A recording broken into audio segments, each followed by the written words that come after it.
Hello, welcome to Election 2020 Front Royal. We have Joe McFadden coming back in to visit us today. Yep. This is your second time now, Joe, isn't That's it? right. Yeah, you didn't have enough and you're back for more, right? Well, I think we only talked about 5 topics last time. All 5, yeah. And there were a list of 20 questions originally, and a few of those questions have since either resolved themselves or been dealt with. But then we've also got newer issues that have popped up in the past several weeks that I think deserve a discussion and we should talk about. Oh, well, great. Now, you've been on the campaign trail now for at least, 2 months now? I have. It feels like a lot longer. It's been long days. I've started drinking a lot more coffee. Burning I used to think I burned the candle at both ends, but I'm definitely burning the candle at both ends now. On top of everything, I did move across town, so throw that in the mix. It's been a wild 2 months, I'll tell you that much. Well, that's part of the 3 big stresses of a person's life: getting married, getting divorced, and moving. I think, isn't it? I know, and I feel like every time I'm at that point where I can't do any more, I get something else added on, and I just have to reorganize, rethink. I use whiteboards at my house to keep track of all the things I need to be doing in my life, and I whiteboard it and put it on the list and make sure that it gets done. Good. Well, it's interesting because, when you came in here, it was the first time you ever did it, and then you went out on the campaign trail. And have you found it difficult talking to people, or is it just pure electronic now? No, so I've run a pretty good social media campaign. That's one of the things I invested in. I built my own website, making sure that I have a platform for my ideas to be on. I've taken a social media approach of friending a lot of folks on Facebook and then broadcasting to them, because I know some folks don't want to come out because of COVID or other reasons. But at the same time, I have walked neighborhoods. My dad, I have to give him a huge shout out. He's been walking neighborhoods, and my sister even came out and she walked for 7 hours. Hitting houses and talking to folks about me and handing out my literature. So that's my team has been mostly my family, my dad and my sister doing that. But walking around, some of the responses I get are they've already voted for me, which is really great to hear, or they've heard of me, which is really awesome too. So I've had a hard time actually talking issues with people. When I talk to them, I ask them, do you have any issues? Most people actually want to talk larger politics, which I try to stay away from. It is a presidential election year, so folks are really interested in that topic. And I try to steer them back onto the topics and say, well, have you heard? And I bring up an issue that they maybe haven't heard about to make them aware of some of the things that we need to be talking about locally. Well, let's go into that just a little bit, because we had this list of 20 questions, and you're absolutely right that, some of them have been resolved, some of them are still there, and a bunch of new ones have popped back up. And I'm always amazed that we started this whole program so that people would know what the local issues was, and the effect that they would have on their life, daily life, not national issues, but daily life.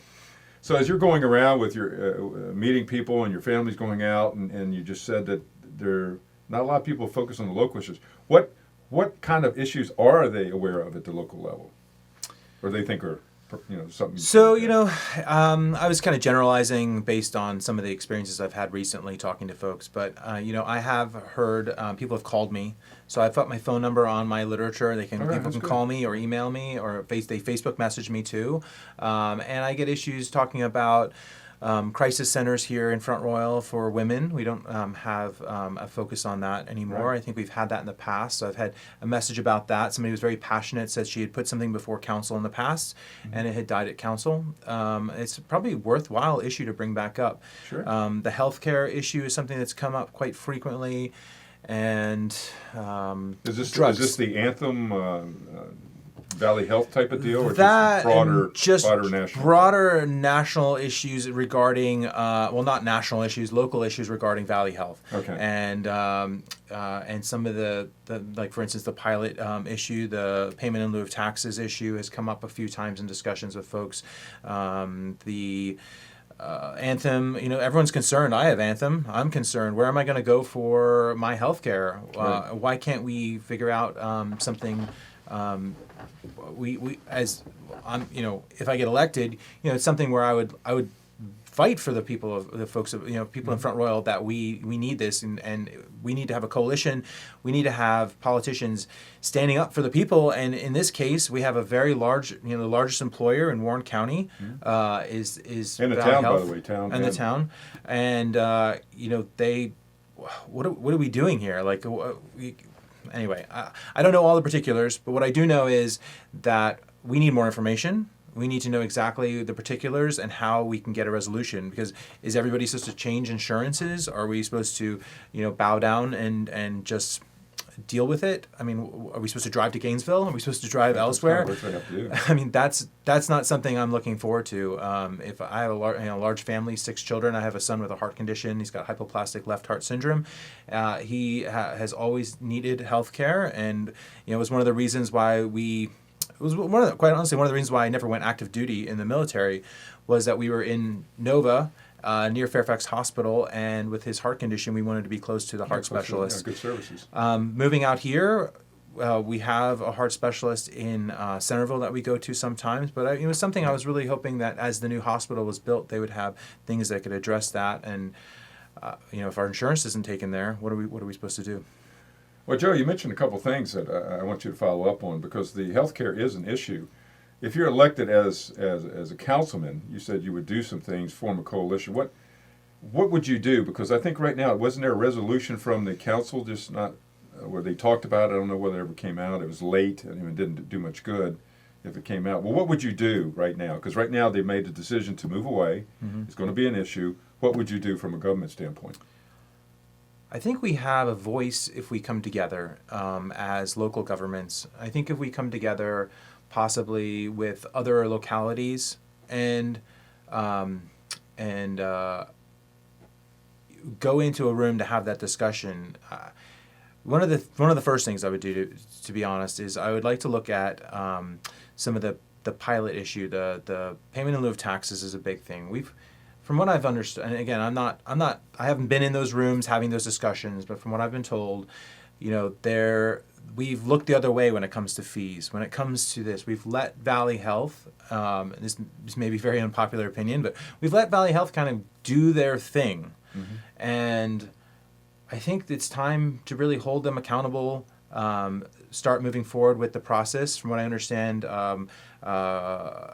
I think Councilwoman Latasha Thompson has already gone through all the paperwork needed to file the information or file the paperwork to charge the pilot, which is, I think Winchester, it's something around $750,000 annual payment in lieu of taxes for a nonprofit hospital entity, and here it would be between $240,000 to $300,000 fee. The first step, honestly, feels like a bully, and I feel like we're being bullied. And What we need to do is stand up to that bully and say, you know what? Yeah, we've made some mistakes in the past. We've let you get away with things, but now we're going to hold you accountable. And this could be for the people of Front Royal and for local elected officials, be the final straw where we say, no, this is it. We're moving forward, and we're going to start collecting these fees, and we're going to hold you accountable, and we're not going to let you continue to do whatever you want to do without being held accountable. Well, Joe, you bring up an interesting challenge. This is one of the issues that's popped up since you've been, running for office. They just built a brand new hospital out there. Well, I do. You got, I think the area is 40,000 people within this area. I don't know how much is in this Warren County, but they go to that hospital. They don't pay their fair share of taxes, as that's what you were saying. They should pay their fair. And so now they're eliminating one of the biggest service providers in this area, and that people will, if they go there, then they have to pay out of network, mm-hmm. which is very, very expensive. It doesn't seem like they're being very good corporate community business here. I on the Town Planning Commission, we approved those hospital plans. I was there for that, and we had many debates about the services they were going to provide and whether or not we as the Planning Commission could dictate in any way whether they should have a birthing center or if they should have an ICU, other things. And when it came down to the town charter and other things, we couldn't dictate that to them. Of course, that went up to council as a recommendation that they have those things. But you're right. It doesn't feel that way. And I'm sure that doesn't feel that way for all the Anthem, Blue Cross, Blue Shield, et cetera, holders that are going to be disenfranchised in a sense of their insurance.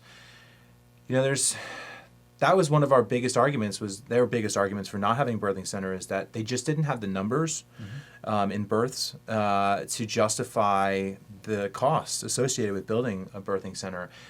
They have fewer beds at the new hospital. They're missing an opportunity, I think, to have those. Why?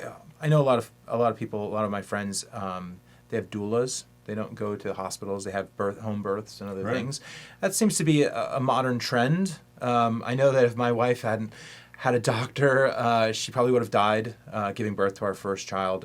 She had an umbilical cord that was about this long, and so it was an emergency C-section. And so every single they don't let you go back after that first C-section. It's very hard to get back to a VBAC. Yeah. And so consequently, my wife has had 6 C-sections.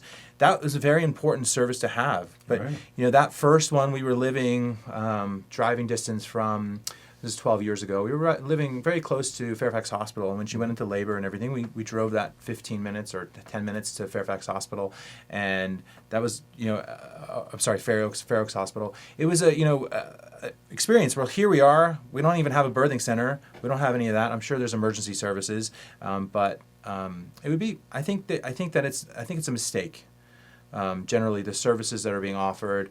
I think they didn't look at our future. This has been the theme of my campaign is looking at the future, planning for the future, and I think one of the ways I see us growing, and that's something I have talked to people about, is that they are moving here because they have children, they have outdoor activities.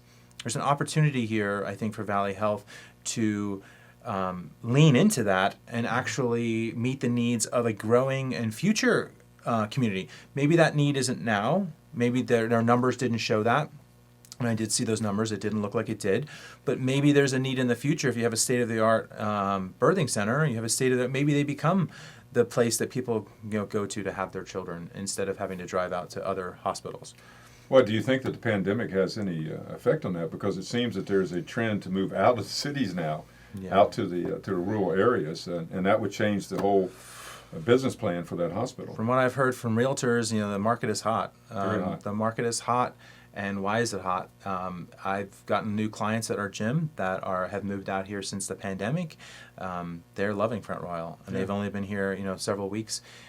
It's a trend. If this is a trend that continues, it's not unusual for people outside of large cities like Washington, D.C. and New York to drive longer distances, the breadwinner, driving that long distance. My wife's down in Arlington right now for work, and if I end up having to go back to the office, my office is in D.C. So, I've chosen to move out here and commute. Others are seeing the advantages of living. When you're here in Front Royal, you're home. Everything you need is here, and it's an awesome experience. So, the other night I had a meet and greet with Chuck Smith, and somebody approached me after the meeting and asked me. For the audience, who is Chuck Smith? He's running for the Attorney General position in 2021, so he's a ways off, but. Anyway, really great speaker. But afterwards, I had a meeting with somebody who said, and she called us. She said, "Is this a meet and greet for local candidates too?" And I said, "Absolutely." And so we talked to her for a few minutes. And one of the things she said is, "I keep hearing that everybody loves Front Royal, and they moved here, and they did this and they did that. Like, what is the appeal?" She said, "I don't. I have a 6-year-old. She had a few young children, 6 and under, and she wasn't quite sure."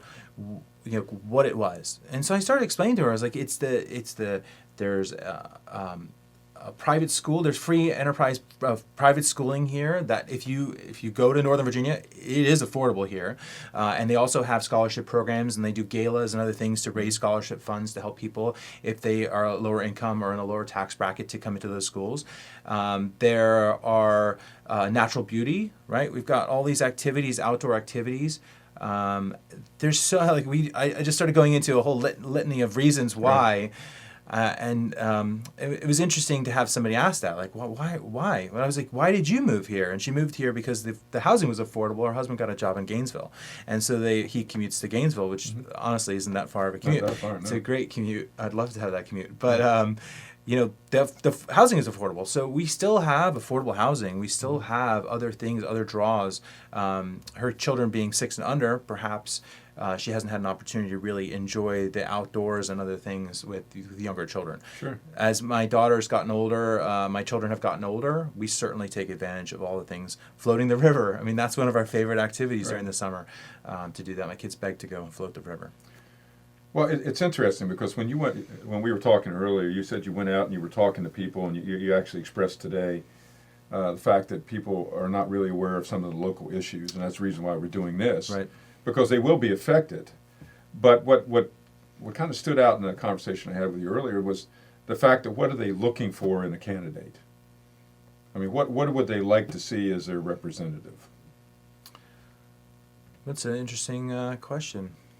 I have never asked that question of anyone when I've walked around. I think that would be a good question to ask them what they're looking for. But at the same time, I'm just kind of me. I'm going to be me. So hopefully they see in me something that they're looking for. Perhaps I don't. No, but what is me? I mean, what is me?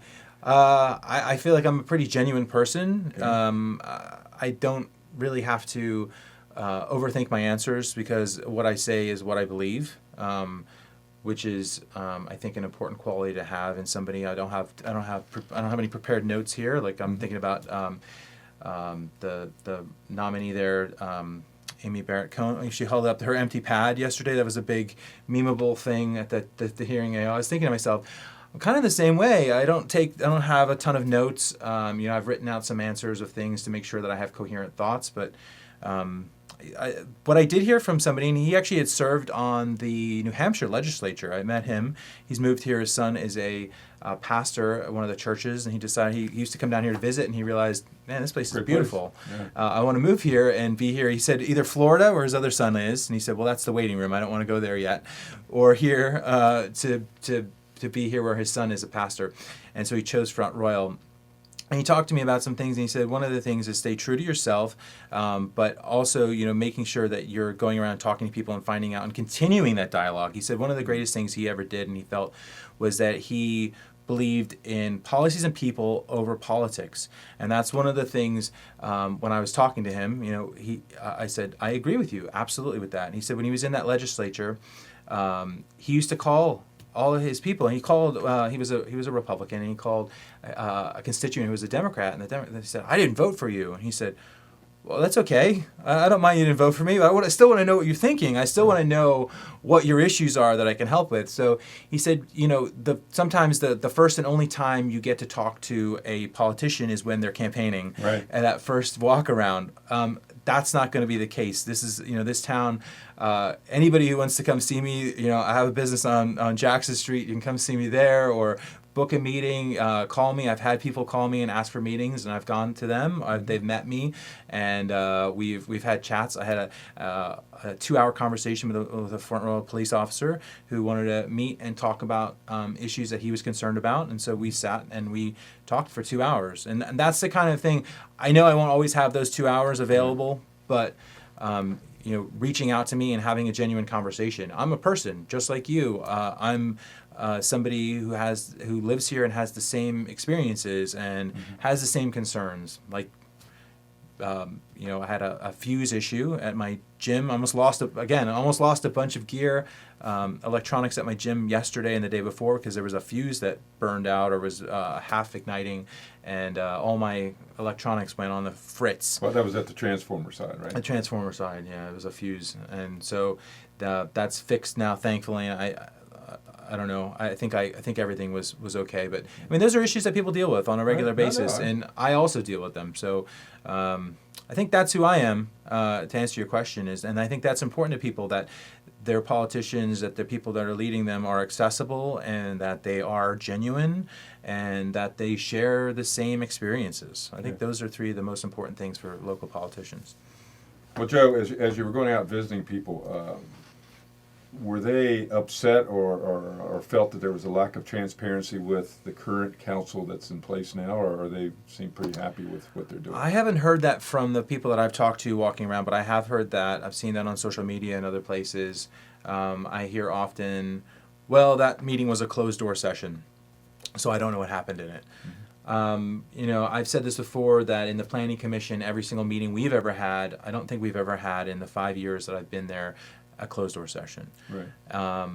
A concern to me, there was an issue one time where there was a non-disclosure agreement that we asked about, and they said, well, that's a non-disclosure agreement, you can't. And I said, well, there's non-disclosure agreements like on real estate deals. I mean, again, this was unfortunately it was Jennifer McDonald who brought that to us. And so, I wondered about that, and I felt really unsettled about that. But I feel unsettled about so many closed door meetings as well. Right. What is being discussed in those closed door meetings? One of my fellow candidates who's running, he said he wanted to attend one of the most recent meetings because he wanted to find out what's happening with the topic, and it was a closed door session, so no entry. I don't know the reason for it. Maybe it's something that if I get elected, I'll find out. There's an absolute need for this. Really?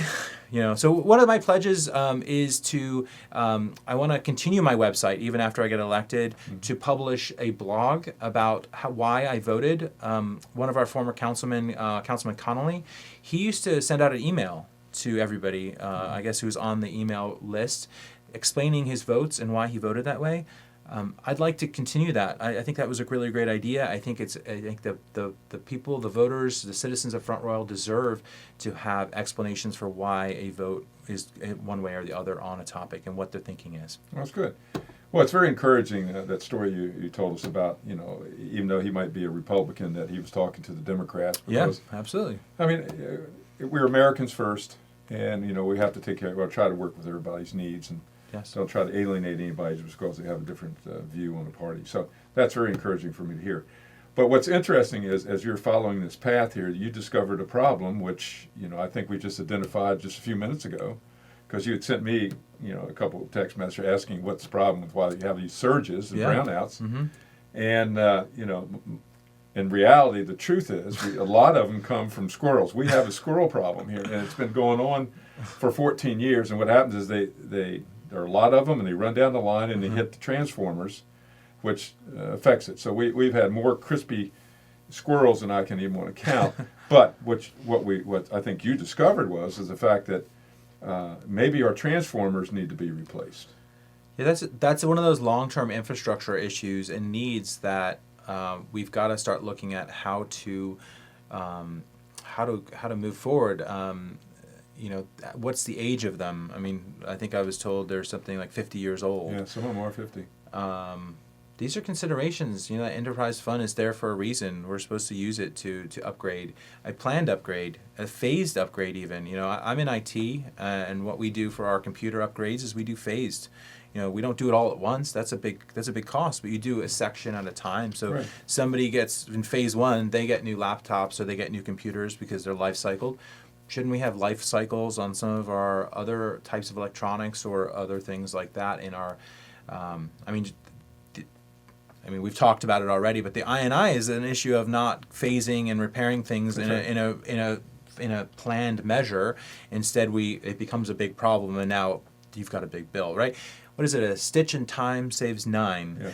Yeah. If we can plan forward and predictively say we're going to see these things fail eventually. Infrastructure is going to fail. It's made of things. It's going to decompose, right?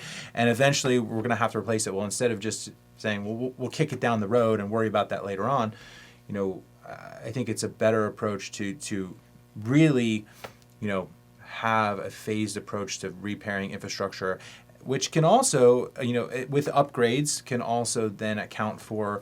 I just saw there's a townhouse project coming. I read that in the paper. I read that. That's great. There, as we talked about last time, there's 1,900 lots within Front Royal that can be developed. I guess those are some of them. So, that's good. We do need housing. We do need new housing. We have inventory, but now that the market's hot, maybe this is the opportunity to, I use the expression lean in. And the reason why I use that expression lean in is if it's going to happen eventually, yes, you have to be prepared for it. You can't just plug your ears and say it's not going to happen. One of the things that I've kind of been told to stay away from is talking about the fact that I'm a transplant. I've been here. Don't tell people that. Yeah. just let them assume whatever. But I'm a transplant. I did come here originally back in 1999. I saw the town in 1999 to 2002 while I was a student at Christendom College, and later graduated from George Mason University. But I saw the town then, and I saw how far it came. And then I used to come back and visit family who had moved here. My brother and my sister had moved here to raise their families, and I would come back and see the advancement. But with COVID, we're seeing more, like we talked about earlier, we've seen more people moving out here. There's one thing to say we don't want that, and there's another thing to say that it's happening. Mm-hmm. How do we address that, and how do we plan for that? Maybe we don't want Northern Virginia values, but maybe the people from Northern Virginia are moving out here because of our values, and they want to join together with us. So look at that as a building our community and making it stronger with people that are coming here for the right reasons. Well, I think you hit on a really good, or very interesting topic, because there is a balance between being able to afford the lifestyles that you want to promote here, mm-hmm. and keeping up with the house repairs and maintaining some quality of life here. Yeah. And I think Front Royal, and this is the reason why I'm so excited about all the young candidates getting involved now. We look at Front Royal, and I think we're right on the cusp of a change here. It's coming whether we like it or not, and we can either, like you say, be prepared for it, mm-hmm. or we can adjust to it. Yeah. And I think that's what I think the council coming in has to be more looking forward than, as you say, leaning forward than leaning back and waiting for it to get here. Yeah. But we got a lot of work to do to get to that point.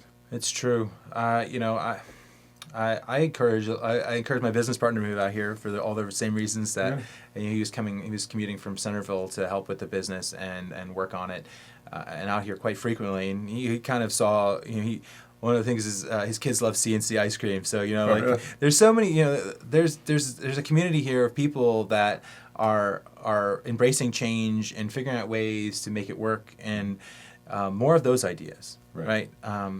Less of the idea that we're not business friendly. That was an idea that I remember dealing with my first year or two on the planning commission, where it was this sense when people would come to us with an idea or what they wanted to do, and they basically would look at us and say, this is not going to get approved. I mean, they would look at us with apprehension. Yeah. And I remember saying one time to one of those folks, and I said, I think this planning commission is very business friendly, and we want to see new businesses in here, and we want to help you make sure that you've got your I's dotted and your T's crossed before it goes off to council to get approved or not approved. And that was a mentality of the folks, at least on the planning commission, and I think that's continued with the current planning commission, and the idea that we want to see new businesses, and we want to see businesses succeed, and how you do that is they have to do a lot of planning, right, to start a business or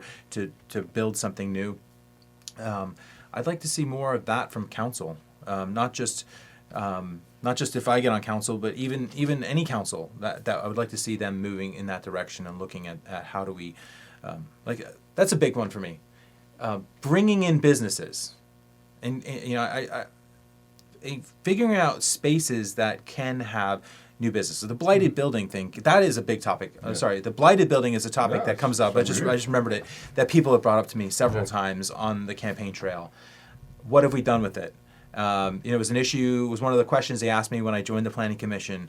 What would you do with the blighted buildings? And I said, the Afton Inn, the 6th Street buildings, those are some of the ones that come to mind right there at our entrance corridor on the way to Skyline Caverns. Those are blighted buildings that sit in our entrance corridors. But not only those, the motels. So again, not to talk about anything because I'm not allowed to talk about specifics, but I spent most of my day yesterday as a grand juror doing my civic duty. It was a long day from 8:45 in the morning till about 2 in the afternoon or 2:30 in the afternoon. And I knew there was a drug problem in Front Royal. I just didn't realize how bad. And I had an opportunity to ask one of the detectives, the officers there, some questions. We had a little lull between they were figuring out something about one of the cases. And I leaned in and asked questions about, this seems like there's no root cause that we can get to and solve. And he said, well, it's a user town. And I'm thinking to myself, half of these cases have involved small motels. I mean, I heard the addresses. I'm not saying any of them, but I heard the hotel names, and I said, I know where that is. I know where that is. And I'm thinking to myself, this is an ongoing issue. If we could find some some way to kind of deal with that, maybe we could deal with some of our drug issues, limiting the places and the things. I'm kind of off on a tangent. Sorry, it was a long day, and I had a lot to think about at the end of the day. I came home and told my wife, I said, "Wow, honey, I thought there was a problem, but now I really know the issue." Well, Joe, I mean, the purpose of why we're talking is to talk out these things. I mean, because now you've really given us about 3 different issues that we weren't on the list. Yeah. Number 1 is the health care. Number 2 is some infrastructure with power. And now number 3, the drug thing never really came up in the beginning of what we're talking about, but it certainly has come up now. It has. And that all ties in, I think, with your planning experience. You hit it. We have between 400,000 and 800,000 people hit that one area, which has a lot of those places that are not very inviting for people to stop by and stay. Yeah. And part of this leaning in is to coming up with some sort of branding of the town that you can go out and market out to be able to do economic development. Yes.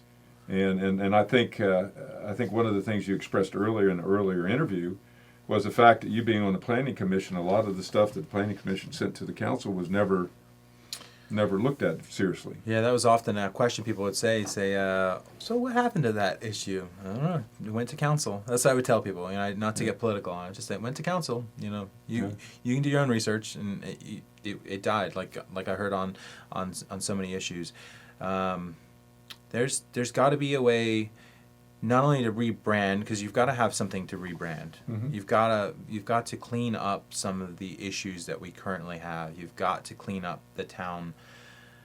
I started going into root causes, trying to figure out how do we fix the drug problem, and I realized I've said before, it's a lead and lag issue. We need to be looking at lead ways or on the front end of things, and that's preventative. My business partner, his kids are in the Young Marines, and they have a really good education portion about drugs and why they're bad and other things. I talk about, it's not just from a perspective of drugs are bad. They actually explain what the drugs do to your body and the things that they do. And that's a program that I would love to see brought to Front Royal. I'm working, it's a big undertaking, so I'm working to try to find other veterans who would be willing to work with me instead of me taking it on, because I've got enough already, I think. To bring the Young Marines to Front Royal, to bring other organizations that kind of help get kids involved in something that perhaps keep them from going down that path to drug use and other things. So that's that end. But I also, now that I've heard all these stories, like the treatment on that end of things, if we can tackle this problem. I mean, just hearing from the officer about these scramble pills, I mean, that's really scary. They're just mixed up things. They have Benadryl in them. They've got meth in them. They've got all these different types of, they've got cocaine or crack cocaine. They've just got everything in these it's little... like a cocktail. It's a cocktail, exactly. That's what he called it. And they're coming in, they're buying them from Baltimore. So, that's the supply chain. 60 capsules bought in Baltimore at $6 or something a pop, he said. And then they're sold here for $30 to $60 a piece. Now, that's a really great market if you look at it. If you look at it from business perspective, that's a really great markup, first of all.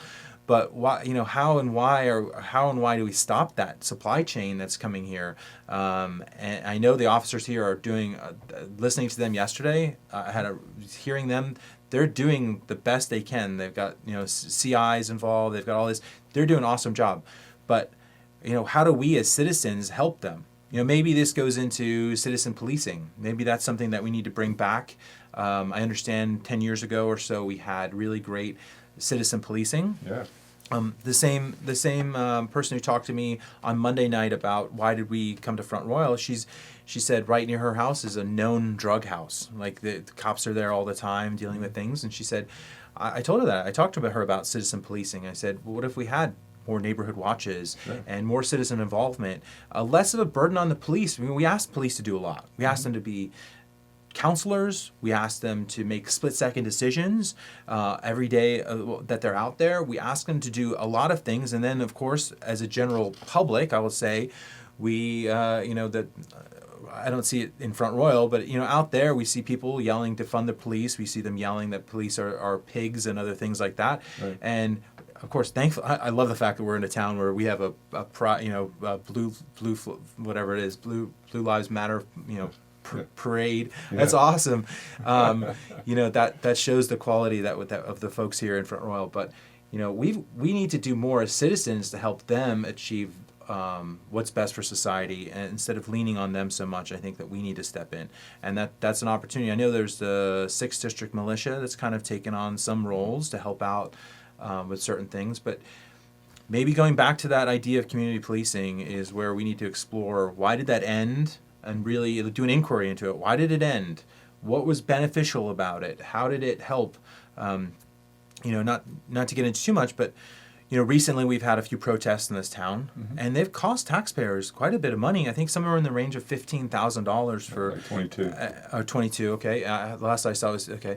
And then we have another one. I think tomorrow. Today. Oh, is it this evening? I think it's today, and they're coming across the bridges. So. And I think that's already racking up thousands of dollars worth of police overtime and other things. It's not just town money; it's county money, which, if you're a town citizen, that's coming out of your tax dollars too.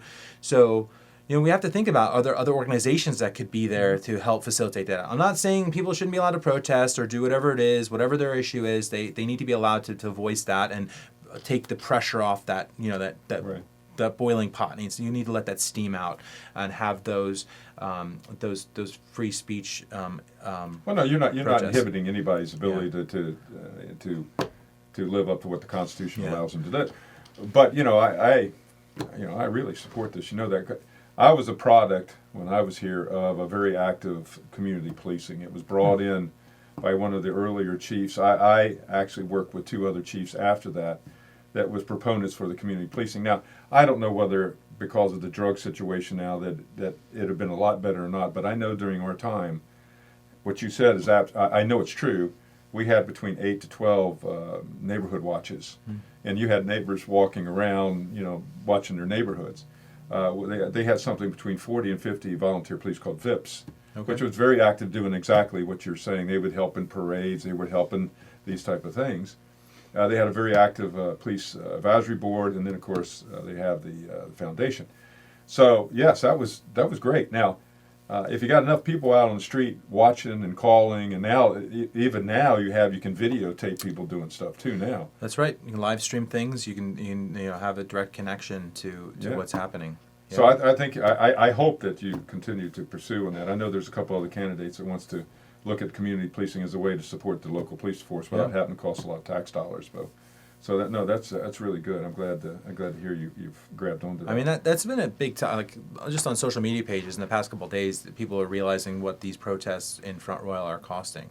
I mean, it's a new kind of concept. Everybody was all kumbaya until you start realizing, wait a minute, this is a lot of money. Like, for an average person, that could be an annual salary amount of money spent on 2 protests. Honestly, I think the median income here is about $43,000 a year. By the time these 2 protests are over, we could be at the median income of somebody just for 2 protests. That's really high a cost. And again, not to limit the First Amendment, but if we had volunteers instead leading and holding off traffic or whatever needs to be done, then we could see it that be a better thing. Oh no, I think that's great. I hope you guys when you get elected follow up on that. So we really addressed probably 3-4 different issues. Yeah, we did. Did I miss anything that you wanted to talk about? No, I was thinking that I wanted to make sure that we talk about and address all the things that are really relevant, that are becoming more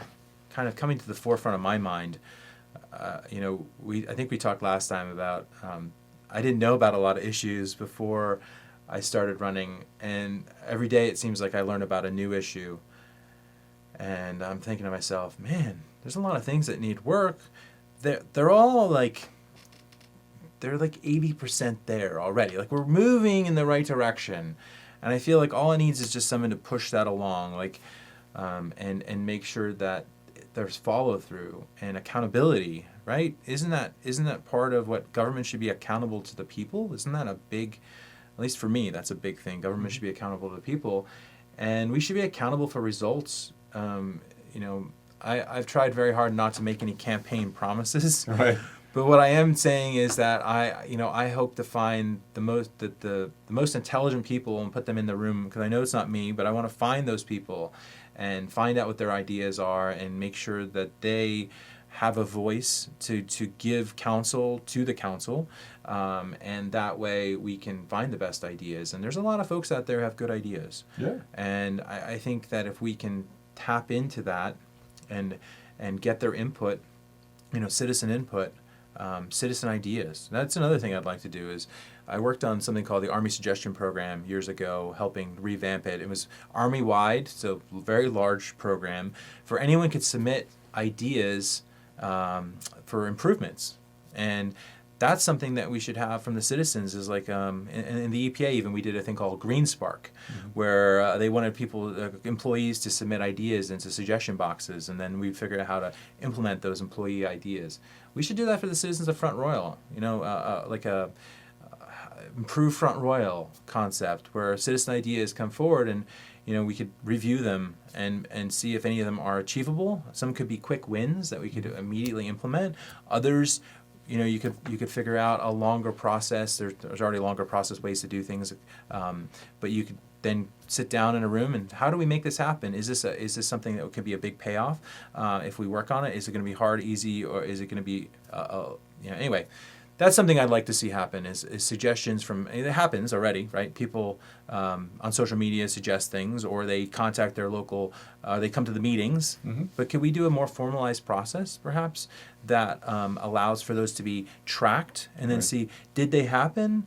Are they achievable? Are they not achievable? And why aren't they achievable? Instead of citizen input at the town council meetings, where it's at the microphone for 2 minutes and then see you later. Yeah. Maybe you come back next month. Like that's about it. Well, I know one of the issues that's been brought up many times in Front Royal is the changing over the infrastructure thing, changing over the meters to have reverse metering, so you can have solar, which would take away a lot of the issues that we have in hot or really cold days when you have some solar power to supplement the power on your house. And I know that's been going on a year to upgrade the meters to be able to do that, to make it affordable to have solar in there that would help us. And that's been going on a year. I know there's been 3 or 4 citizens that talked about it. It's been nothing done with it.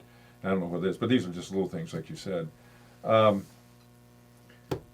This is good. I what I get encouraged about is when I talk to people like you, that you are actually leaning forward. I like that term, leaning forward. We haven't leaned forward here for a long time. Yeah. And if we lean forward, it's coming. We know it's coming, and let's get prepared for it. And I think that is what the people have to focus on. That's right. The other thing, which I think you hit on, is the fact that people really trust you to take good care of them, or look out for their own benefits. Because we do live in a republic, and that's right. In a republic, it elects people that will take on the responsibility to take care of them because they're too busy with their lives and doing things. So I think trust, transparency, and things like that are also very important, which I think you exude. So this has been great. Did we get everything this time? I think we did. I was just going to make one analogy. I love analogies, and the analogy of embracing change and the way things are happening. And the analogy I really like, I was a concept that I came up with after my mother passed. It was about sorrow and pain. And some days after losing her, the wave of sorrow would kind of crush you if you try to stand up against it. Right. The best thing to do is dive under that wave and embrace that change, embrace that pain or whatever it was, that loss. And the same thing happens for change, because for a lot of people, change is hard, right? Yeah, it's very hard. Future is like scary. Yeah. But it's the same concept. When you're in that wave is coming at you. You can either try to stand there and be an unshakable wall, which if you've ever stood against a big wave, it'll knock you down and tumble you, and you get up battered and bruised. Yeah. Or you can dive into it and swim out into the ocean and lean and just go with it. It's not to say you don't plan it. Right? When you take that dive, you want to make sure you do it at the right time. That's right. You've got to plan it. You've got to say, I'm not just gonna dive into someone else's right there and bash into them or whatever it is. the same thing goes for this. Is if we can really say, here are the inevitable things that are coming. These are going to happen. We're not going to put a wall up at 66, and say nobody else is driving out here. No one else is moving out here. We can get into enterprise funds to pay for that, can't we? No. Sorry. Yeah. I got a little sarcastic there. I apologize. That's the first time I've done that. So. That there's that's funny.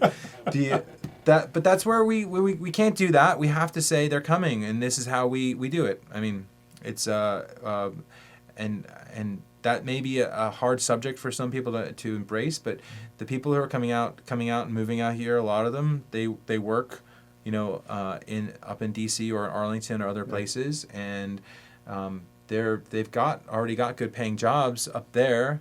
They're paying taxes here for their house or their property, and they're shopping in our stores. They're part of our community. If we can make them not commuters, make them embrace them instead of saying you're just a commuter. Instead of that, I never felt like a commuter when I moved here. Instead, I felt like almost like a satellite worker for my job in DC. Because I'm here. I love it. I love seeing the mountains out of my kitchen window. That's it. But instead of saying they're just commuters, instead they're part of our community. They shop in our stores. They support our businesses, our local business owners, and they're members at my gym. And they happen to work someplace else. But instead of thinking of them as that concept, we need to think about it differently, right? That's a change in thinking, honestly. Yeah, it's a change. Yeah. Joe, this has been great. Now we only have 2 more weeks for the election. 2 more weeks. I hope. Will we see you again before the election? In here, maybe, but we'll see. This has been a really great opportunity. I really love the fact of being able to get on camera and talk to people directly. Sure.